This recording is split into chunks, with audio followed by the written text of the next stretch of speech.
I have When Evil Lurks out on Shutter, a movie Yeah. that played at Toronto. We did not have the chance to make it out for one of these midnight screenings, but I know it did have like a pretty solid 2 week theatrical run. It was while you were still finishing New York, I was in the midst of Chicago, so I did not have the time to go get possessed by this movie. But it's a film that a lot of people, when we were making our picks for the week, were like, y'all are missing one. You are forgetting that there is a massive movie called When Evil Lurks, and it might just be the scariest movie of the year. Oof. It's got some scary moments, but this is a disturbing movie. I think there are spectrums to horror, and this one definitely captures what I would call the dread of annihilation.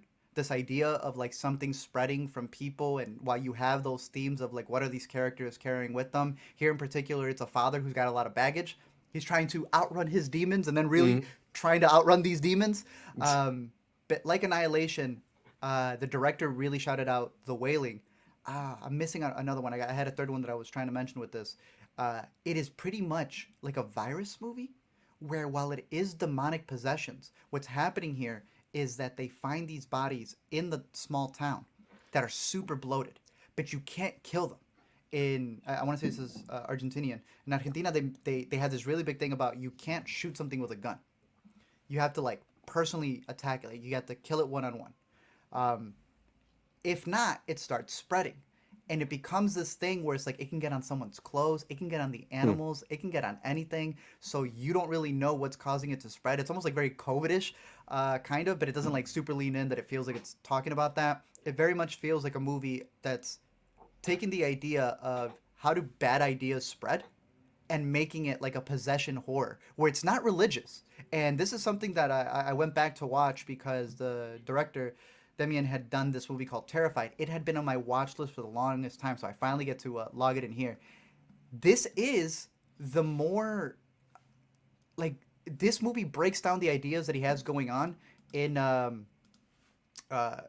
Lurks, Mm. but he actually has characters telling you like what's happening. Like these two are sister films. You can say that When Mm. Evil Lurks is happening in like the countryside, and this is happening in the suburbs. This also has this storyline where something is spreading and they don't realize that the neighbors caught something, so now he's kind of possessed. So then when like a little kid drinks out of his water fountain, that kid ends up becoming possessed. And there's a character who kind of breaks down what's happening that really helps you understand When Evil Lurks, and that's that it's almost like again like annihilation. It's like in the bacteria, these microcosms, and I Mm. found that really fascinating because it's a way to look at demonic entities in a different way.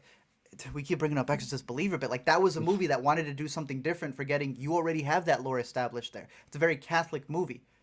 This guy's on it. He's been able to make these demonic possession movies without having that not backing, but like falling back on the religious side of it to like get you out of it. I would highly recommend if you're a fan of these types of movies but wanted to see a different take on it. Terrified is a perfect example of that. And then When Evil Lurks, let me rate this one right here live. This one was pretty solid, bro. There is some crazy imagery. There is a body that they used of a child, and a fun fact: that body was so realistic. This man brought it back for When Evil Lurks. Jeez. It's sick, bro. There are some nasty shots. This right here that you see, that's not even the biggest one. I don't even want to spoil. It's almost comedic. I heard that his first movie was a horror comedy. This man knows that he's dangling something right in front of you, and he's just like you're just anticipating the worst possible outcome, and it goes there, Zach. You said you're gonna be willing to give this one a shot. Yeah.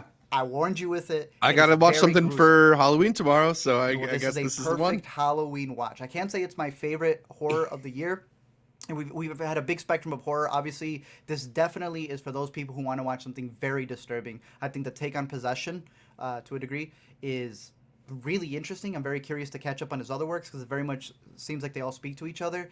But I got to shout out the man in Terrified. He's got a shot. Let me know if this sounds familiar. Of somebody waiting in their car from the profile from the passenger seat, and a character walks up to his side, and then their neck bends down. The smile shot? Turns out they took it from him. He said he never saw a dime. So Smile, what I consider to be a very surprise, horror hit. We got to see that one together in New York. Yeah. I would recommend that movie. Yo, you got to go back to the original source. This is the man who gave him that idea. Like how he Right. said, if y'all catch anybody stabbing themselves with an axe, give me a call because I do own the rights to this one.